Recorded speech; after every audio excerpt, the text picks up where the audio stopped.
Good morning, everybody. Well, this is a day for reflection.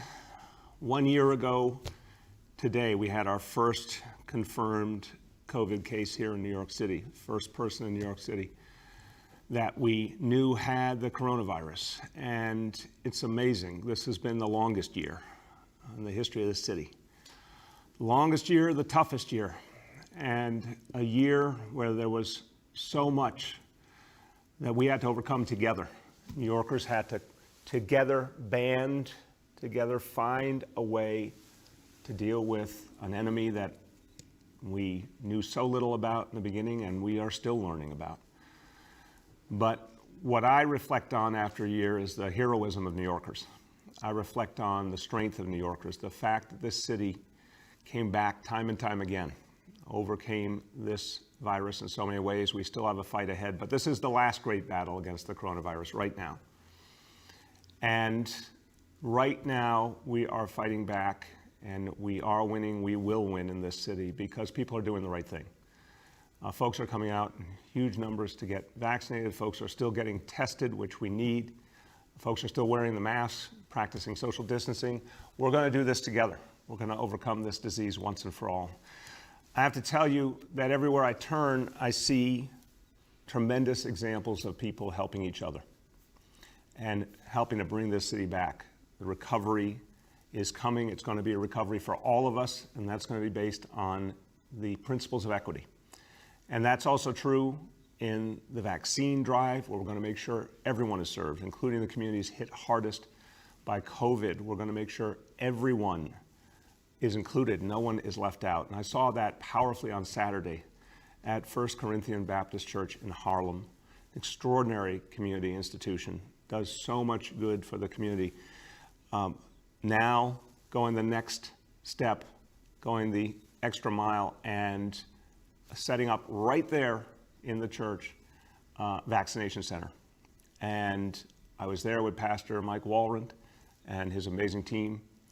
I saw something beautiful. I saw people who feel trust in First Corinthian come out because they knew there was a vaccination center there they could believe in it. And I talked to folks who were getting vaccinated. I wanted to understand, if they had felt hesitancy and what made them comfortable. And everyone said is because it was at a church they knew and believed in that they felt more comfortable. But it was interesting. Everyone had their own personal story. I talked to a woman named Joyce. She was there with her home health aide, Viola. And they both had some hesitation, but they decided the best way to resolve it was to go together and both get vaccinated together. And they said it was easy. They said it was, not painful, simple. They decided it was the right thing to do. They felt their decision was right, because once they got vaccinated, they felt very good about the experience. And I talked to two sisters, Wanda and Diane, and they admitted to me they were really hesitant and they were not sure at all they were going to get vaccinated. But they said they heard one voice, the truest voice, telling them it was important. Their 83-year-old mom said, "Hey, I got vaccinated, you should too. I want the whole family to get back together. I want everyone to be okay. You should go get vaccinated." So these two women, two wonderful women, they heard their mom's voice. They showed up at First Corinthian, they got vaccinated, and they were also really satisfied with the experience. So this is what's going to make a difference. As more and more people get vaccinated, that word of mouth is going to travel. That confidence is going to build. And it's going to allow us to go farther and farther to address inequity and build trust and really make sure everyone's vaccinated. So this today was an example of the shape of things to come. More and more sites at the grassroots in community institutions people believe in. I also have good news about the sheer speed with which we can vaccinate people, because Friday we set a new record in New York City. Over 76,000 New Yorkers were vaccinated on Friday. 76,000 people in one day. That is the most we've ever done in a single day. And that proves the point that I've been saying all along about where we could get going. Last week was our best week ever, 338,000 vaccinations, but we could get all the way to 500,000 a week and more. Clearly the infrastructure is there. Clearly there's plenty of people who want to get vaccinated. We have the staffing, we have everything we need except the supply. Now, it has been getting better, and it will get better in the coming weeks. But I'm not going to be satisfied until we're vaccinating at least 500,000 New Yorkers a week. Here's the update as of today, and it is good news that we're closing in on the 2 million mark. Since the beginning of the vaccination effort, 1,944,673 doses have been given, more than the entire population of Phoenix, Arizona, which is the 5th largest city in America. So these numbers are really adding up. Closing in on 2 million vaccinations given from day one. Our goal, 5 million New Yorkers fully vaccinated by June. That goal is in reach, unquestionably. And with the Johnson & Johnson vaccine about to arrive, literally a matter of days before we start to receive Johnson & Johnson vaccine, I am more confident than ever that we can hit that 5 million mark by June. Now, we still need more help from the federal government. We still need more help from the state government. We still need more help from the manufacturers to make sure the supply is consistent, to make sure it grows, to make sure that red tape is cut and we have the freedom to vaccinate. And we've got to fight disparities, which means more grassroots vaccination centers getting more of the vaccine and recognizing the limitations of some of the big sites that have existed previously.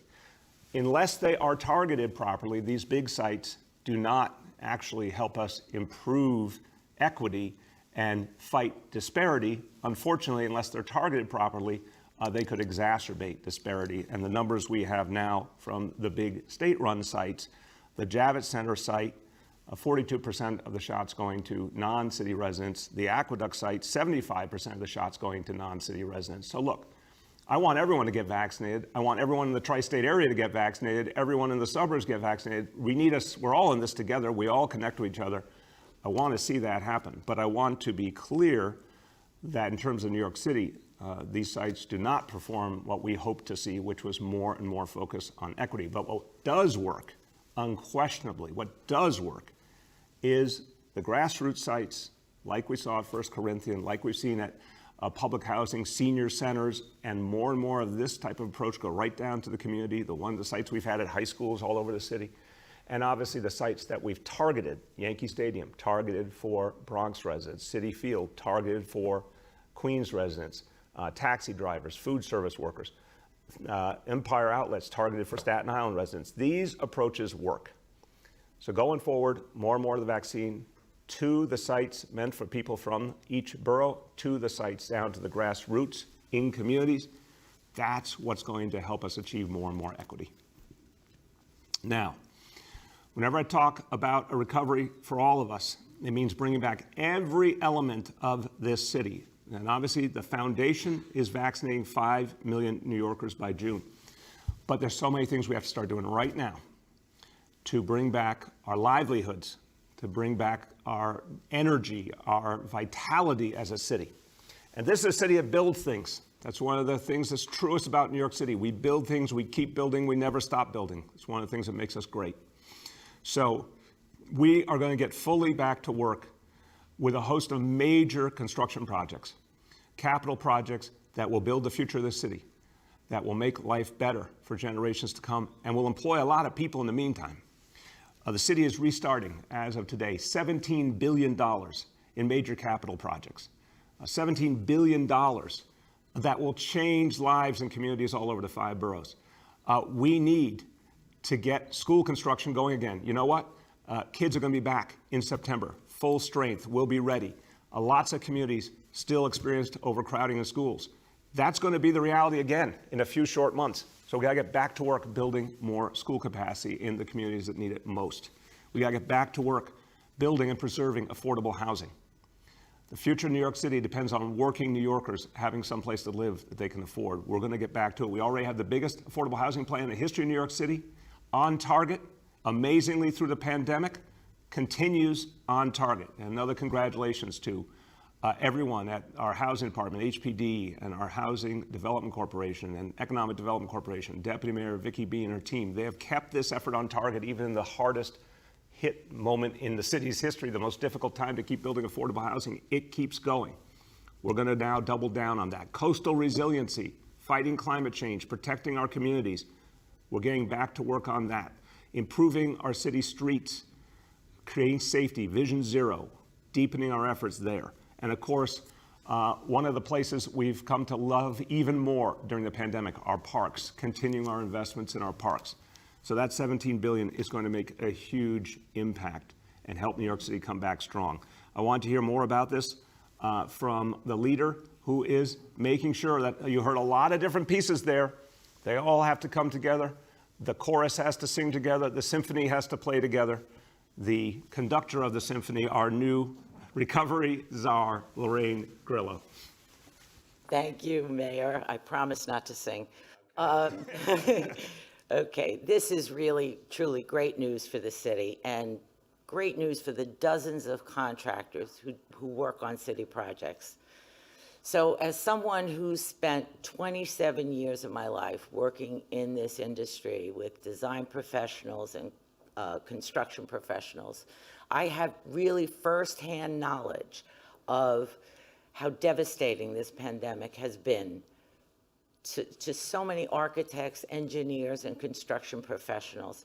I've been especially concerned for our MWBE contractors, our small contractors who've struggled over the last year with when these projects were paused. This is going to give them an opportunity to put them back to work and give them the opportunity to rehire staff. So by the end of March, as the mayor said, more than 1,700 projects will have been given the green light to restart. Planning and procurement will resume citywide on everything from, as the mayor said, new schools, major library projects, protecting cyclists and pedestrians as part of the Vision Zero initiative, to upgrading parks, repairing and replacing and upgrading sewer and wastewater management infrastructure. It's just really a great opportunity. And I would like to especially thank the Office of Management and Budget for working so hard to find a way to make this happen. This is exactly what's needed to bring this city back and make this a recovery for all of us. Thank you. Thank you so much. And thank you, Lorraine, for everything you're doing to supercharge this recovery. A lot to come. Yeah, we had our first war room meeting on Friday. Deputy mayors and key figures from City Hall and from the agencies, everyone's ready to go with Lorraine's leadership. And we're going to give you constant reports on what's going on because a lot's going to be going on. And you're going to see a lot of it in ways that really show you how fast, how intensely this city can come back, because that's who we are as New Yorkers. We are comeback artists for sure, and we're going to show it again.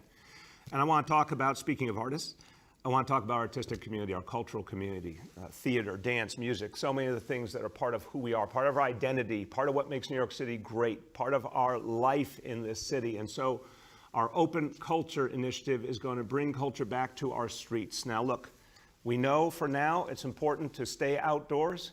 So you're going to see live performances outdoors at about 200 locations around the city. Some of the greatest artists in the world of all kinds, dancers, musicians, everyone performing out in the streets of New York City, in the parks of New York City, bringing culture back to life in this city. It's going to be safe, it's going to be socially distanced, it's going to be done the right way, but it's also going to be the beginning of a resurgence, a renaissance of culture in this city. And it's going to be exciting to see it coming back more and more. Now, we're inviting cultural institutions, dance troupes, theaters, everyone apply to be a part of this extraordinary program. We want your performances to be seen. We want the great artistic contributors to each of these wonderful organizations to come out and get the accolades they deserve and a chance to work again. Applications open up today at 12 noon. So if you are an artist, a cultural institution, a venue, please apply. nyc.gov/openculture. Let's get started. Let's do this. It's going to be an exciting spring, summer ahead. And let's face it, this is so important. It's so important for the artists who, you know, even in good times, a lot of artists struggle to make ends meet. The pandemic's been very tough on the cultural community. Let's give our artists a chance to get their livelihoods back. Let's get a chance to see this beautiful performances that mean so much to us. But let's also realize this is going to boost morale. This is going to energize the people of this city to see the things that we love again. So this is an exciting, exciting moment for us all.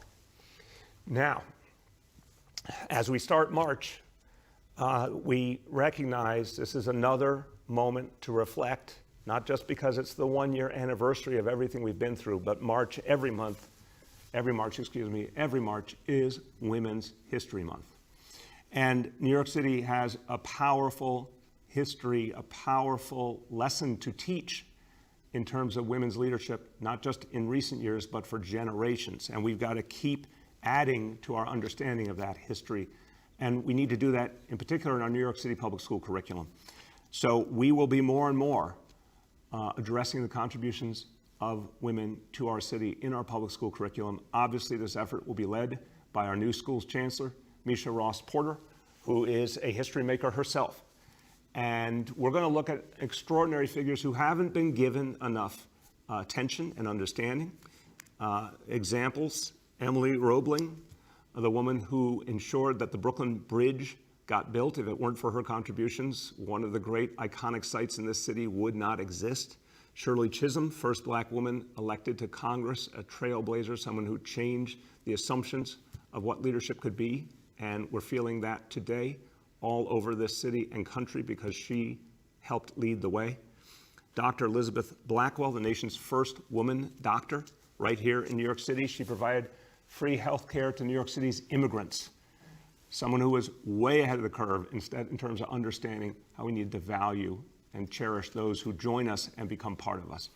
So we're going to keep ensuring that that history gets celebrated, but we're going to live in the present too and do the work we need to do to bring back the jobs that women in New York City have lost. Remember, a disproportionate number of the jobs lost in this pandemic were held by women. As we recover, as we bring back our economy, we do the actions that Lorraine was talking about that are going to help us revive, we need to make sure there is fairness and equality in those jobs coming back to women who lost them and making sure our economy is for everyone, a recovery for all of us. Okay, now let's go to today's indicators.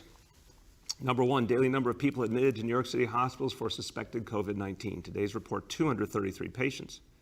With a confirmed positivity level, 64.73%, hospitalization rate 4.33 per 100,000. Number two, new reported cases on a 7-day average. Today's report, 3,358 cases. And number three, percentage of people testing citywide positive for COVID-19. Today's report, 7-day rolling average, 6.13%. Few words in Spanish, back on our vaccination effort. Estamos rompiendo récord en nuestros esfuerzos de vacunación y no vamos a parar aquí. Ahora, con la vacuna de una dosis de Johnson & Johnson, vamos a llegar a nuestra meta de vacunar a 5 millones de neoyorquinos aún más rápido.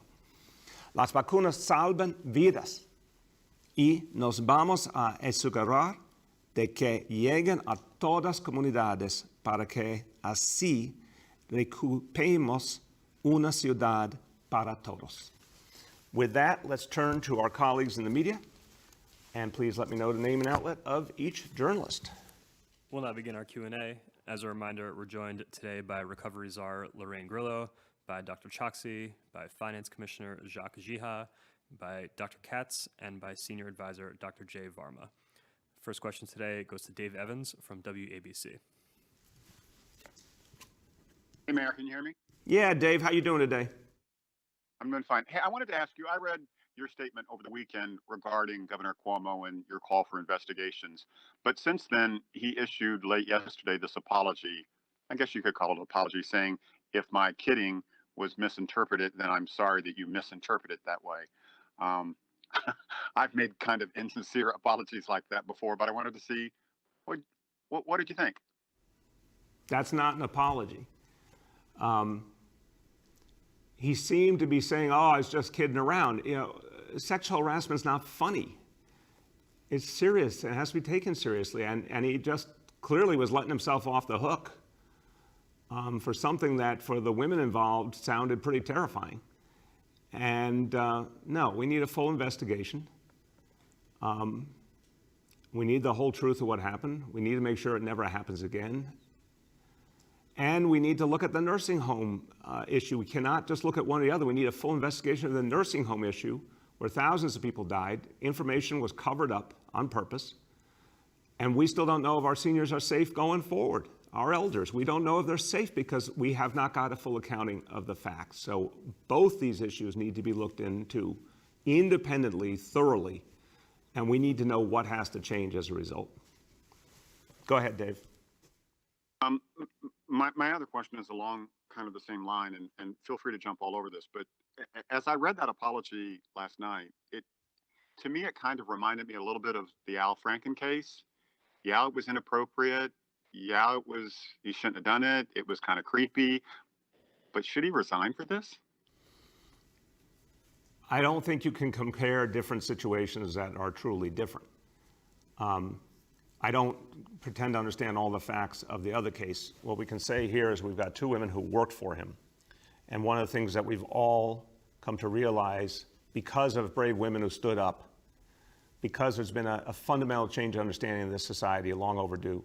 So if someone works for you, they're in a position of some vulnerability. They worry for their job and their future.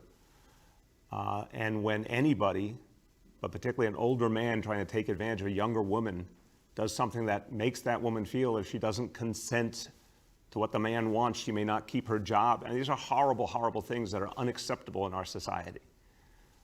So again, full investigation. We've got to understand what happened here. Anything like that, if someone purposely tried to use their power to force a woman to have sex with them, of course, that's someone who should no longer be in public service.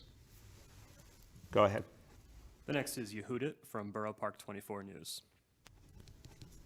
Hi, good morning, Mr. Mayor. How are you? I'm doing well. How you doing, Yehudit? Great, very well, thank you. So last week, at the beginning of the week, you talked a lot about fighting and not tolerating hate crimes, and you often speak about respecting cultural diversity and minority viewpoints. So my question relates to the ongoing fight over the extent to which the Department of Education should interfere with the curricula of the yeshivas, which once again has become a contested topic as mayoral candidates are asked where they stand on this issue, which sometimes falls off the radar of a city that usually promotes respect for cultural diversity and sensitivity. So last week in Gothamist, Susan Lerner, the executive director of Common Cause New York, an organization that claims to shift power to the people, as part of her criticism and dismissal of the candidates' support for the yeshivas to design and determine their own curricula, she painted the quite large and diverse Orthodox community as a, quote, extremist bloc. So from my perspective, the word extremist is usually used for terrorists and violent people, and not people who simply want to send, their children and determine their curricula with schools that reflect their own values, texts, and traditions. So I'm wondering if you, Mr. Mayor, would describe the use of the term extremist bloc to describe a community of 250,000 people who are comprised of widely different viewpoints and 275 vastly different yeshivas as reflecting inclusive language and respectful of cultural diversity. And I'm wondering if you think Ms. Lerner should perhaps reconsider her inflammatory words or resign her position. Yehudit, thank you for the question. And I want to begin where you began. I was at a rally on Saturday in solidarity with our Asian American communities that have really suffered a horrible spate of hate crimes. But Yehudit, as you know, I've had to stand with our Jewish communities, our Muslim communities, our Sikh communities. We've seen hatred and violence directed at different communities. It's absolutely unacceptable in New York City. And in every case, the answer is all other communities should come to the defense of whatever community is under attack. So I urge all New Yorkers now to come to the defense of Asian Americans, support them, stand with them, just as we stood with our brothers and sisters in the Jewish community, Muslim community, Sikh community, and others. We have to be there for each other. And of course, we also have to ensure that anyone who does these attacks is found and prosecuted and pays the price for what they did.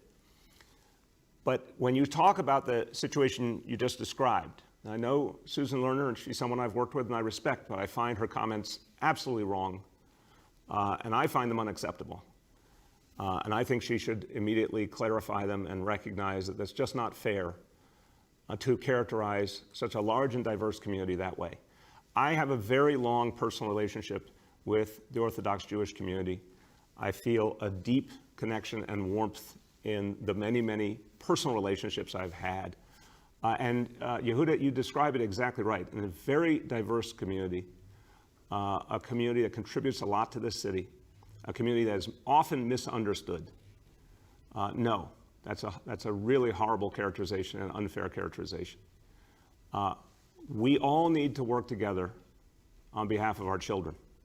So I would say what we've tried to do is to work with the yeshivas to improve education for our children. That is our responsibility and the State Department of Education's responsibility. But you can do that in a respectful manner that also respects people's constitutional rights. That's the balance we have struck. And in fact, what we found overwhelmingly is a good outcome where with real work, there was agreement on how to improve the curricula for the benefit of everyone. So that's the way to work together. That's the way to move forward. Go ahead, Yehuda.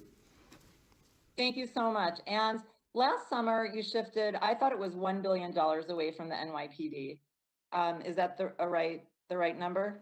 It was $1 billion in a variety of different actions over different time frames. But yes, that was the right number overall.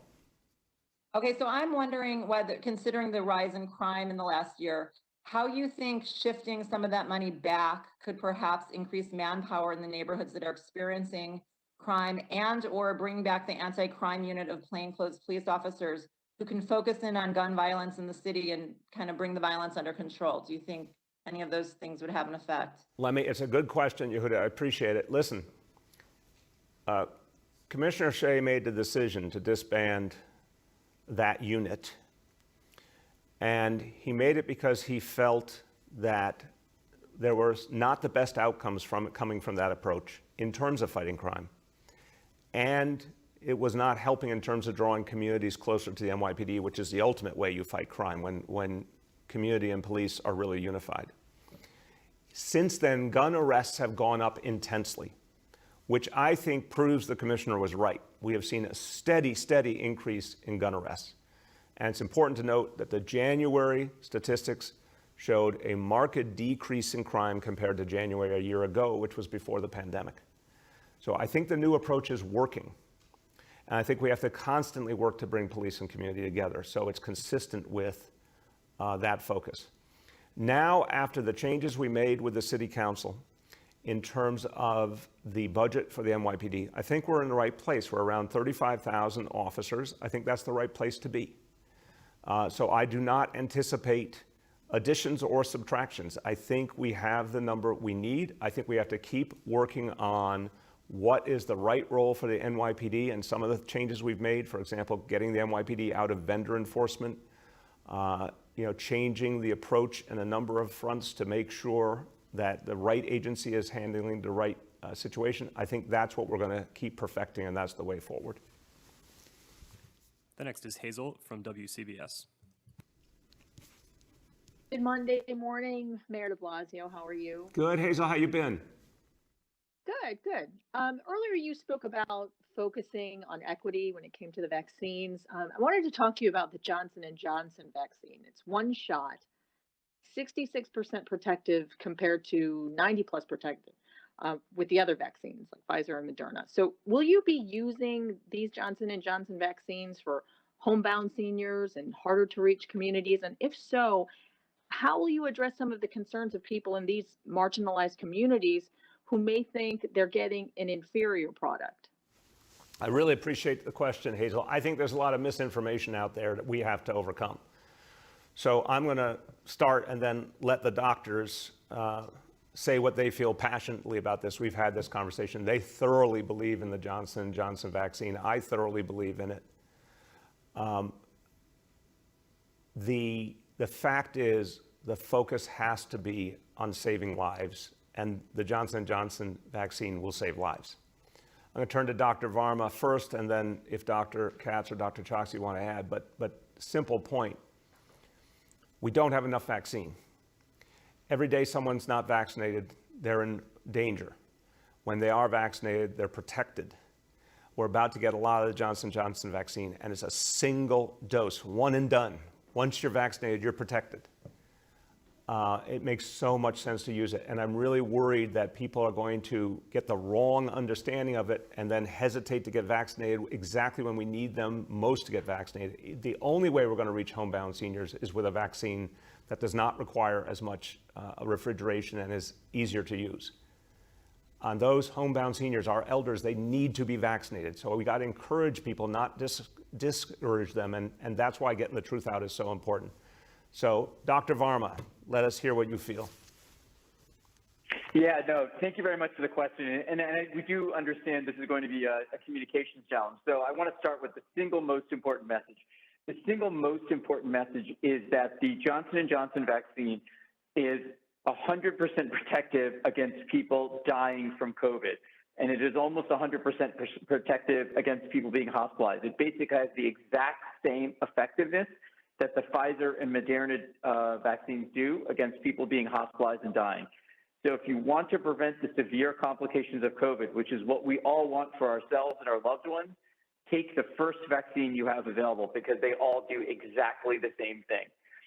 One of the reasons that the vaccines show slightly different numbers when you look at all sorts of different metrics is because the J&J vaccine was actually at a disadvantage. It was conducted at a time later when we started to have, new variants of this disease, and it was specifically conducted in countries, including Brazil and South Africa, which we know have a high incidence of these variants. So when you look at the sort of minor outcomes, it was always going to look like it performed a little worse. But again, just to get to the single most important point, when it comes to preventing hospitalizations and deaths, it is extremely effective and just as effective as the other ones. Thank you. Dr. Katz, you want to add anything? Dr. Katz, can you hear us? I think Jay did such a great job. I can only say that I believe very much our hospitals will see decreases in the number of hospitalized patients and deaths if people take the first vaccine that they have available, and that I totally agree that the Johnson & Johnson product was at a disadvantage compared to the others. And so I intend to recommend it for my patients, especially my homebound patients. Thank you, sir. Thank you. Dr. Choksi. Yes, thank you. The bottom line for New York City and for our fellow New Yorkers is that we have another safe and effective vaccine that will save lives. And as we've mentioned, the Johnson & Johnson vaccine is easier to ship and to store and to use. And that's an unmitigated positive thing. That means we can reach more people with a vaccine that will save lives. Yeah, and one more point, Hazel. You get one shot and you're done.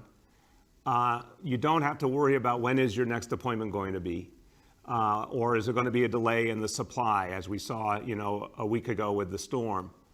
I like very much the notion that someone gets a single shot and then they know they're protected. I would certainly happily myself, when my time comes, I'd be very happy to take the Johnson & Johnson vaccine and know that I was covered with one shot. Go ahead, Hazel. Thank you, gentlemen. My second question is for my colleague, Lisa Rosner. In some of the crimes said to be targeting Asian Americans, police say one was possibly gambling crime related, and in another, the suspect was emotionally disturbed. So by calling these hate crimes against one group, is there concern by you that perhaps people are being scared unnecessarily? And could some of these incidents be more along the lines of a mental health issue? It's a fair question, Hazel, and that's why, NYPD is very, very careful about where the facts lead them and reporting back what they find. We have specifically an Asian hate crime task force led by a deputy inspector who you heard from last week. The idea is always with all hate crime investigations to determine was it motivated by hate or not. As the inspector told us, once it's determined factually that there was a hate motivation, it adds to the penalties. So no, we can't prejudge each incident. We need the facts. But that said, there is clearly a horrible trend right now, disgusting trend in this city and in this nation of attacks on Asian Americans. Most horribly what we saw in San Francisco, where a man was killed just walking down the street. no provocation, no reason, just killed because he was Asian American. And again, this hate emanated first and foremost from the White House of Donald Trump. Trump is gone, but the hatred is not gone. And we have more work to do. So I would say we have to determine each case individually, but we also have to recognize there's a clear trend here, and we all have to work together to defeat Asian hate. And that message, stop Asian hate, has to be repeating until we see, we have to keep repeating it until we see that this horrible trend is over. The next is Katie from the Wall Street Journal. Hi, good morning, Mayor de Blasio. I have a question for you, given, this is the 1-year anniversary of the first reported COVID case in the city.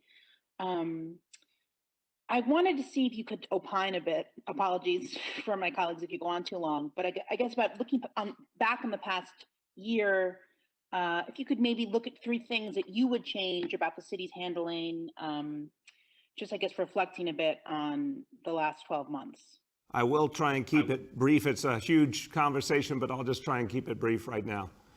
The number one thing to know about this crisis is the difference would have been testing. If we had had testing, we would have known that the disease was already here in February. We literally, no one understood it because we had no evidence.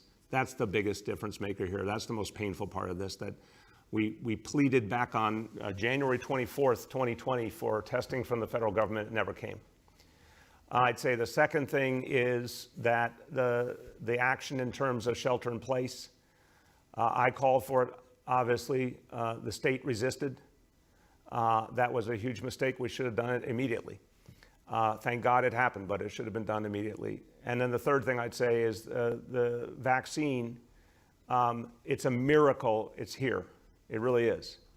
But I think from the beginning, there was a lost opportunity in 2020 to use the Defense Production Act fully and really have the entire pharmaceutical industry involved. And I think that framed this whole crisis.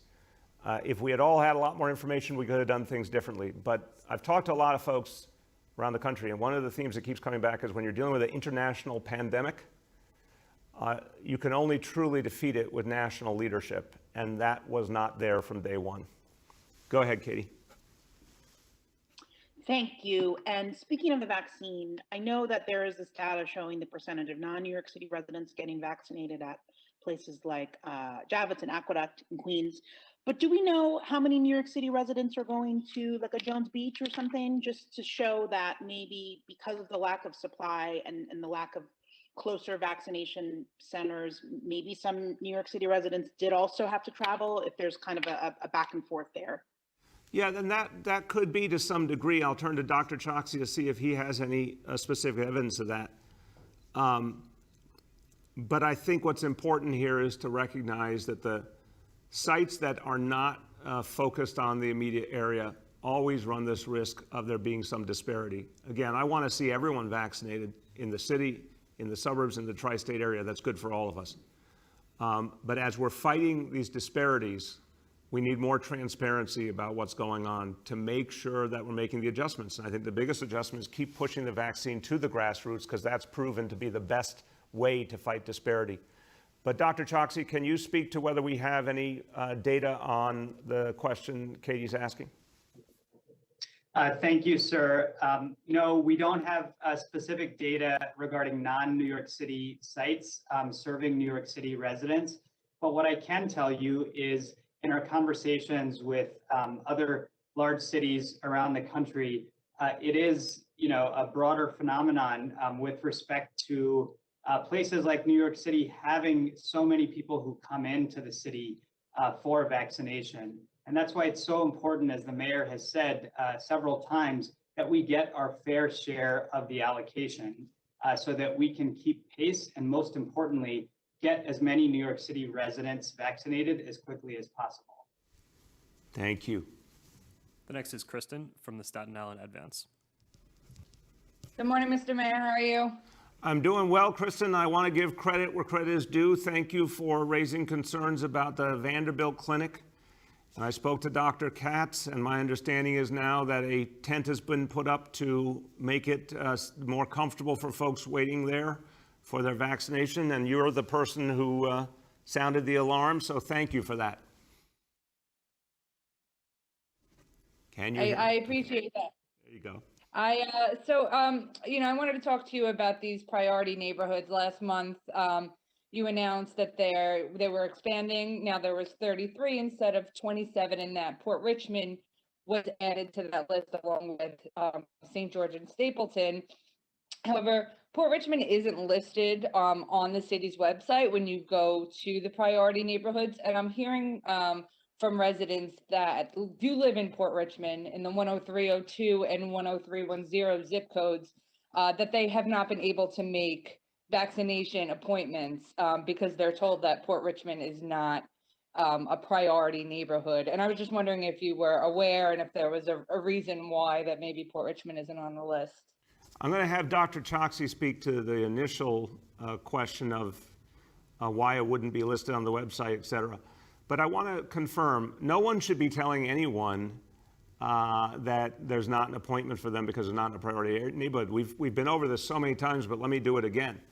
When we say priority neighborhoods, it means that's where we have to make an extra effort to get people vaccinated because that's where the danger has been greatest. Again, it's very straightforward. Where do people die the most, if I could be painfully blunt? Where do people die the most? Where is there the most poverty? Where has been the least access to health care? This is how the 33 neighborhoods were determined based on longstanding historical trends and what we've seen in the last year. It means we make an extra effort to reach the places where people are in greatest danger. But obviously people from every neighborhood are accessing the vaccine, and we want that. That's why we have almost 2 million doses so far. It's been every part of the city. There are sites all over the city, and we're expanding as we get more supply finally. We're looking to build out more local sites. So no one should be telling someone, you don't get a vaccine because you're not in a priority neighborhood. For example, Empire Outlets, where you and I were the other day, is any Staten Islander from anywhere. So I'd like to know who said that because it's just not accurate. But to the question, Dr. Choksi, about the website and all, can you speak to that? Yes, sir, I'll be happy to. My understanding is that Port Richmond is on the website with respect to the list of priority neighborhoods. We can make sure that that's true across different sites and follow up with respect to the specific site that you're looking at. And I will just add, it's one of the reasons, Port Richmond in particular, one of the reasons that the city has really focused on these neighborhoods in locating our vaccination sites. And so, for example, we have a health department site at Port Richmond High School. I actually did a shift there myself a few weeks back, and I can tell you that I saw with my own eyes that there were many people from that surrounding area, that neighborhood, who were coming in to get vaccinated. Thank you. Go ahead, Kristen. Thank you so much. And I want to talk to you about opening schools, in the fall. I heard that some high schools may have contracts with the city to continue their COVID testing and or their vaccinations. Through October. Schools obviously, start in September. So could you just talk about any contracts that the city has with high school buildings and when those contracts would be up and if it would cause any complications to the reopening effort? Yeah, the priority is going to be schools. So if we have a school site, when you say contracts, I think you mean with the providers doing the work in the schools, and we would simply move the location. And we've done that already with middle schools. So same providers still providing, whether you're talking testing or vaccinations in the community as needed, but just different locations, other public or private sites. But no, we intend to be back fully in September, and any current activity that needs to be moved out to accommodate school coming back, the priority will be reopening schools fully in September. The next is Emily from New York One. Good morning, Mayor de Blasio. I remember, of course, in 2015, when you spoke to Governor Cuomo having being a person who has a sort of a vendetta against people. Do you believe this crisis that he's facing now, the lowest point perhaps in his political career, is a terminus or a culmination of sorts for his behavior toward everyone these past years? It's a good question, Emily. Look, again, I don't know why he has done these things he's done over the years, but he has. I was talking about it in 2015 because to me, it had become unacceptable, and it was important to bring it out in the open. I think more and more people are going to be talking about what they've experienced. And I think as people see more and more evidence, it's going to be clear this is not the way any leader should treat anybody. What these two women went through is absolutely unacceptable. What Ron Kim went through, having his life, having his career threatened. I mean, again, just look at this pattern of abuse. It's unacceptable. So I think a lot of truth is coming out. I think more truth will come out. Go ahead, Emily. And Mayor de Blasio, if you didn't see the governor's statement yesterday as an apology, how do you believe he should have responded ahead of the investigations? Just what sort of position he should be taking amid everything? I think when someone's done something wrong, they need to say, I did something wrong, and decide what action they're going to take as a result. But it's even more horrible if it's something like sexual harassment or taking advantage of high office and intimidating a young woman. To laugh it off is even more troubling. It's not a laughing matter. So, people who have done something wrong need to admit it and then talk about what needs to change. And I certainly didn't hear that. Go ahead. Then we have time for two more for today. The next is Jacob from The Forward. Hi, Mr. Mayor. How are you? I'm doing well, Jacob. How you been? Doing great. So you described the news on the vaccination as exciting, and you set a goal for 5 million vaccinations in June. In June, at the end of June, there's primaries for your successor. Do you feel that if you reach that goal and 5 million New Yorkers are vaccinated and the city sort of gets back into a little back to normal, that will foment your legacy when it comes to handling this pandemic, and also dismiss this criticism of some of these candidates criticizing your approach or saying that you failed in this crisis? Look, all candidates criticize. It's as old as time itself, but the people know best, and the people are experiencing the results of everything we're doing. The fact that there's been 2 million vaccinations now, even though we for so long have struggled to get enough supply, we had to struggle and fight for the freedom to vaccinate, but we fought those fights and won. And the people see that. They know it. All those seniors who have gotten vaccinated now know it's because I fought for them and the city fought for them. Folks who go to the vaccination centers consistently say they know they're being well cared for. You're going to see a vibrant recovery this year against all odds. And even last year, you saw us fight back from being epicenter to being so safe by the summer. You saw us create the biggest test and trace core in America. You saw us bring back our public schools when major cities around the country didn't even dare to. I mean, the record's pretty clear, and I think people know it. So I never get too worried about what folks are doing to try and get themselves elected. I care about, are the people getting what they need, and more we're able to reach people and get them the help they need. Obviously, food as well, Jacob. You saw the other day 200 million meals delivered. We made sure that no one went hungry in this city. That's what we're here to do. That's what matters. Go ahead, Jacob. You had your fair share of aggressive treatment by Cuomo.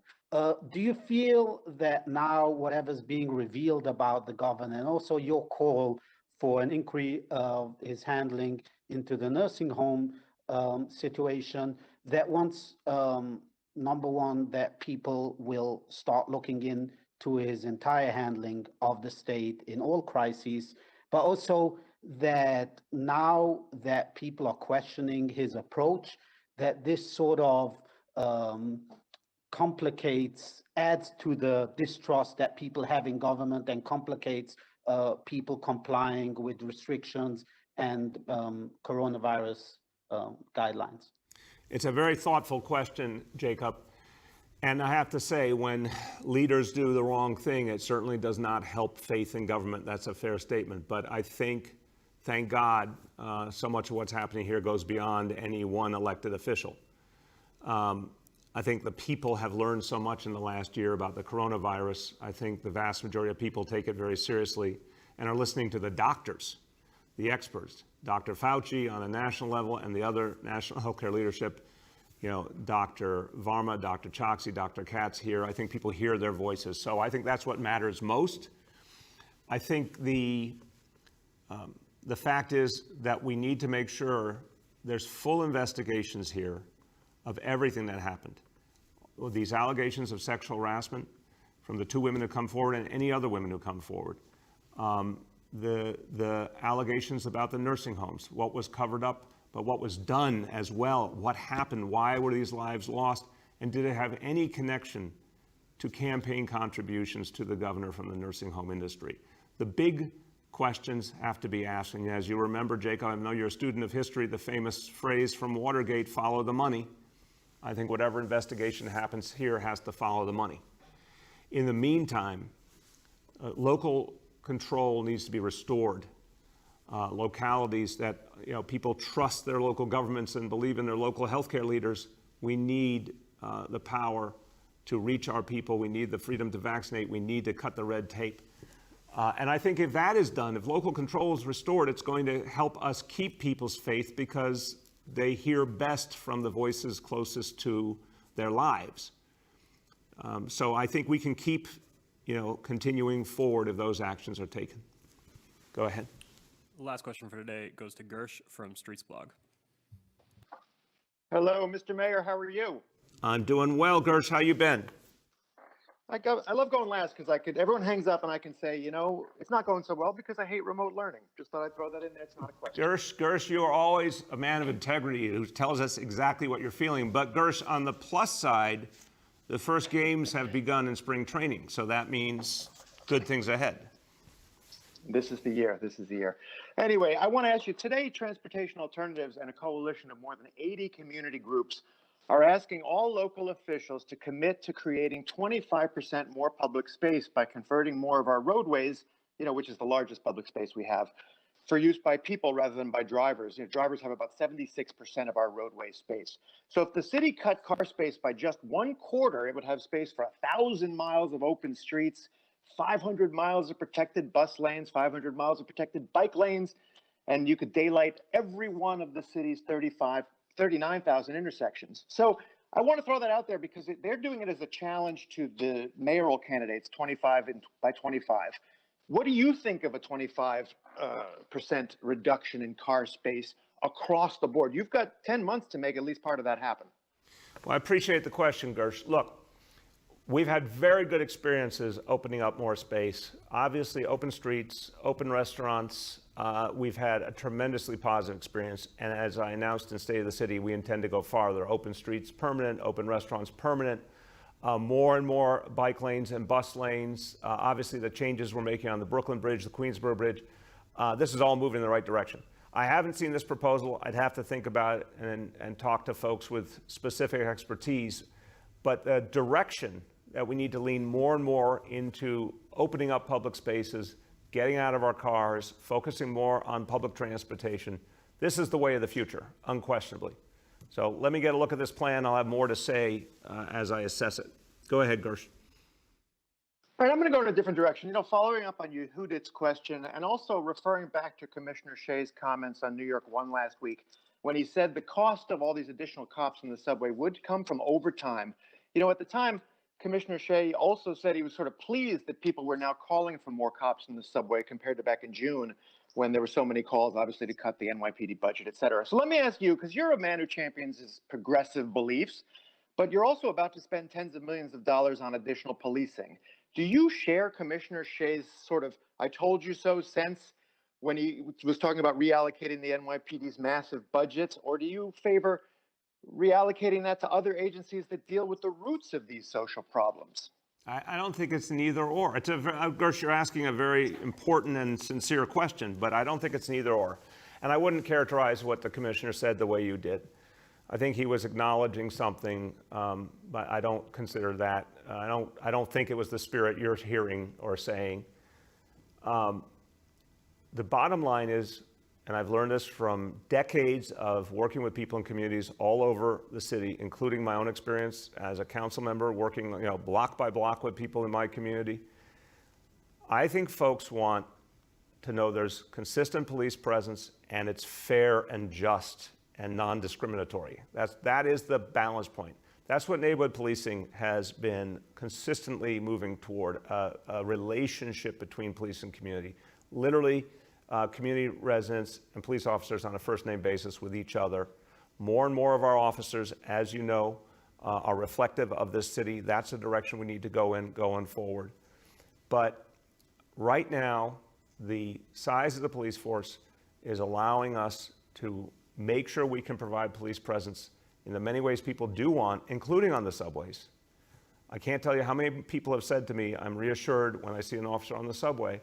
And that's our job, to do that for people, but to continue to make it as fair as possible, to make it non-discriminatory, non-biased, inclusive, representative, and when something doesn't need to be done by police officers, move it, which is why we're doing crisis calls now.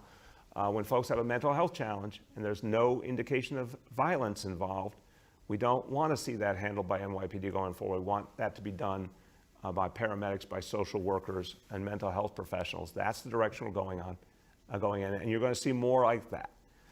So I think there's a way to strike that balance properly. But I listen to people, everyday people, working people in communities all over the city. They want us to strike that balance. They need us to, for their safety and for the respect they deserve. Okay, everybody, as we conclude today, look, this city has an amazing ability after this incredibly difficult year. This city has an amazing ability to come back strong. There's just no place on earth that has that get up off the mat approach like New York City.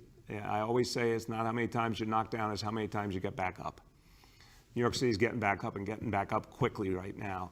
You see the life in this city, you see the energy in this city.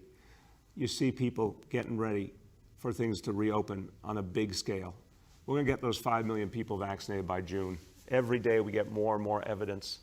Almost 2 million vaccinations already as of today. What we have now is a chance to do something historic.